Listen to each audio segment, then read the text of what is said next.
जिस देश में कानून की इमारत संविधान की नींव पर खड़ी हो, वहां अगर जांच एजेंसी की रेड के भी सत्ता खुद दरवाजा तोड़कर अंदर घुसाए तो सवाल सिर्फ राजनीति का नहीं, कानून के अस्तित्व का बन जाता है। दरअसल गुरुवार को टीएमसी के आईटी सेल के हेड प्रतीक जैन पर ईडी की रेड, अवैध कोयला तस्करी का मामला, हवाला और संदिग्ध लेन देन की जांच और उसी वक्त राज्य की मुख्यमंत्री ममता बनर्जी का खुद मौके पर पहुंच जाना और ईडी से फाइलें अपने हाथ पे लेकर बाहर निकल जाना कई सवाल खड़े कर रहा है कि आखिर पश्चिम बंगाल में कानून बड़ा है या कुर्सी का पावर। गुरुवार को पश्चिम बंगाल में जो हुआ वो लोकतंत्र के लिए खतरनाक चेतावनी मानी जा रही है। इन्फोर्समेंट डायरेक्टोरेट ईडी ने गुरुवार को मनी लॉन्ड्रिंग केस में पॉलिटिकल कंसल्टेंट फर्म यानी आईपैक के ऑफिस और उसके डायरेक्टर प्रतीक जैन के घर पर छापेमारी की। प्रतीक ममता बनर्जी की पार्टी टीएमसी का आईटी सेल के हेड भी हैं। पश्चिम बंगाल में कोलकाता समेत 6 और दिल्ली में 4 ठिकानों पर छापेमारी की गई। कोलकाता में प्रतीक छापेमारी के दौरान घर पर ही मौजूद थे। ये कार्रवाई सुबह 6 बजे से शुरू हुई थी, लेकिन करीब 11:30 बजे के बाद मामला बढ़ गया। कुछ समय बाद सीएम ममता बनर्जी खुद लाउंड स्ट्रीट स्थित उनके घर पर पहुंच गई। चुनाव का स्ट्रैटेजी पूरा छीन के लिया, एक क्राइम है। अगर आप हमारे साथ लड़ने नहीं सकते हैं तो अब क्यों हम बंगाल में आते हैं? आप हिम्मत से काम लो, आप लोकतंत्र पुलिस प्रोसेस में जीतो। आप एजेंसी लगा के हमारा पेपर लूट करते हैं, करते लूट बोलते झूठ। हमारा पेपर लूट करते हैं, हमारा स्ट्रैटेजी लूट करते हैं, हमारा डेटा लूट करते हैं, हमारा वोटर लूट करते हैं, हमारा बंगाल को लूट करते हैं, हमारा भाषा को लूट करते हैं। क्या है आप लोगों के लिए भविष्य? इससे और भी खराब होगा। जितना भी सीट आपको मिलना चाहिए था, इससे तो अब जीरो में आ जाएगा। I am sorry mister Amit Shah and mister prime minister, please control your home minister. ED की छापेमारी और उसके बाद मुख्यमंत्री का खुद मोर्चे पर उतर आने से देश का सियासी पारा हाई हो गया है।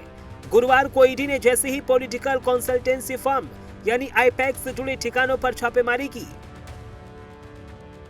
वैसे ही तृणमूल कांग्रेस में खलबली मच गई और फिर वो हुआ जो भारत के लोकतांत्रिक इतिहास में शायद ही पहले कभी देखा गया हो। मुख्यमंत्री ने जांच एजेंसी पर ही दस्तावेज चुराने का आरोप लगा दिया। बीजेपी का आरोप है कि ये संविधान संस्थाओं और जांच प्रक्रिया पर सीधा हमला है। यानी जब मुख्यमंत्री खुद ये तय करने लगे कि कौन सा कागज वैध है और कौन सा सबूत चोरी, तो फिर कानून किसके लिए है?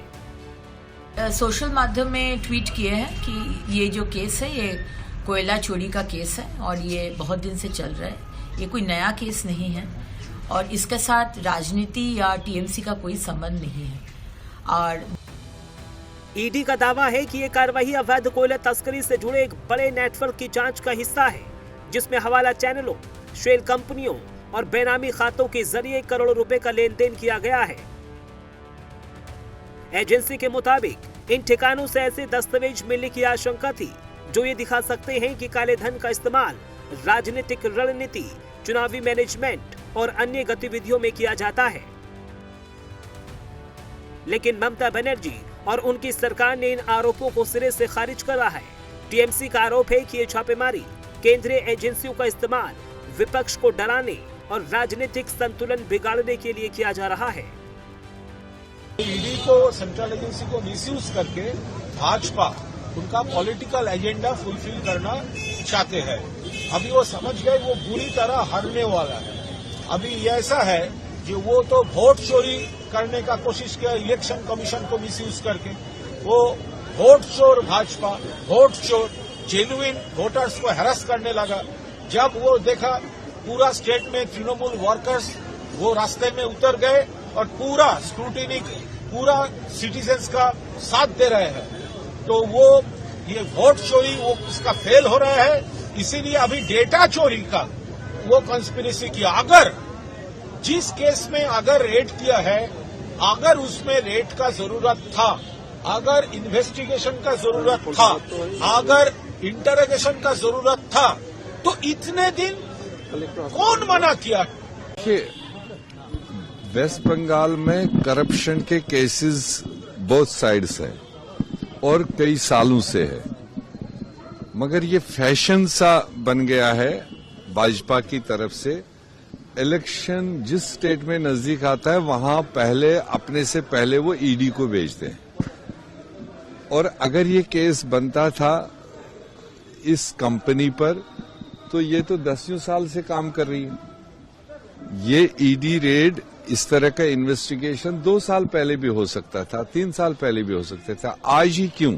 अब अगर ईडी ने किसी कंपनी को उसमें लिया है तो मुख्यमंत्री जो एक कॉन्स्टिट्यूशनल पोस्ट पर मुख्यमंत्री ओहदा होता है, और फिर क्या मजबूरी मुख्यमंत्री जी की होगी कि वो उठ के खुद कंपनी में गई और वहां पर जो फाइलें थी, कागजात थे, वो उठा के ले गई।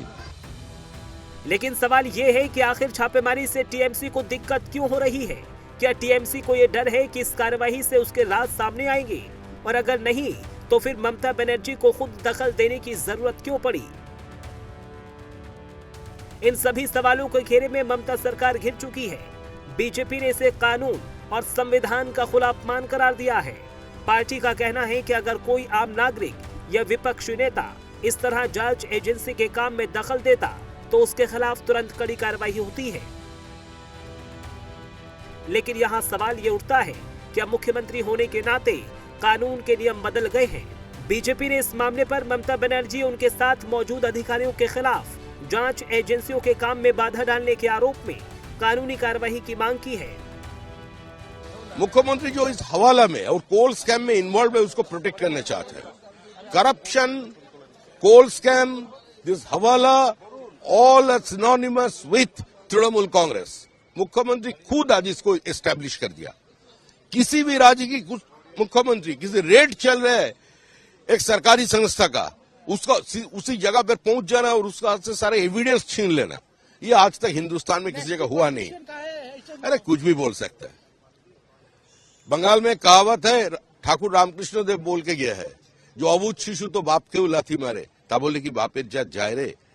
बोले जो नादान बादशाह है वो तो बाप को ही लात मार देता है, तो उसके लिए कि उसका पिता के सम्मान चला जाता है, ऐसा नहीं है। ये हमारे देश की जांच एजेंसियां है, ये कोई इनपुट प्राप्त होता है, कोई कार्रवाई करती है। ईडी अभी की तो है नहीं, कभी नरेंद्र मोदी जी के कालखंड में ईडी और सीबीआई बने हैं। ये पुरानी एजेंसियां हैं, काम करती है, इनको कोई इनपुट मिलता है। किसी भी संवैधानिक पद पे बैठे हुए किसी भी आदमी को इस तरह के शब्दों का इस्तेमाल नहीं करना चाहिए। ये लोकतंत्र के लिए और संसदीय प्रणाली के लिए भी उचित नहीं। बीजेपी का आरोप है कि ये पूरा मामला इस बात का संकेत दे रहा है कि राज्य सरकार कुछ छिपाने की कोशिश कर रही है। उनका आरोप है कि अवैध कोयला तस्करी और मनी लॉन्ड्रिंग का पैसा सत्ता के संरक्षण में फल फूल रहा था, और जब जांच एजेंसी ने उस पर हाथ डाला तो सत्ता खुद ढाल बनकर खड़ी हो गई। बीजेपी इसे भ्रष्टाचार की बचाने की साजिश बता रही है और इसे संघीय ढांचे के लिए खतरनाक उदाहरण भी मान रही है। तो वहीं ममता बनर्जी और उनकी सरकार इसे राजनीतिक बदले की कार्रवाई बता रही है। फिलहाल इस मामले पर ईडी ने क्या आरोप लगाया है, इस पर भी एक नजर डाल लेते हैं। ईडी ने कहा है कि कोलकाता में आईपैक कार्यालय पर छापे पूरी तरह सबूतों के आधार पर किए जा रहे हैं। ये किसी राजनीतिक दल या चुनाव से जुड़ा मामला नहीं है। ये कार्रवाई अवैध कोयला तस्करी और मनी लॉन्ड्रिंग से जुड़े केस में हो रही है। फिलहाल 10 ठिकानों पर तलाशी जारी है, 6 पश्चिम बंगाल और 4 दिल्ली में। आईपैक यानी इंडियन पॉलिटिकल एक्शन कमेटी एक पॉलिटिकल कंसल्टेंट फर्म है जिसके डायरेक्टर प्रतीक जैन हैं। ये राजनीतिक दलों को चुनावी रणनीति, डेटा आधारित कैंपेन, मीडिया प्लानिंग और वोटर आउटरीच में मदद करती है।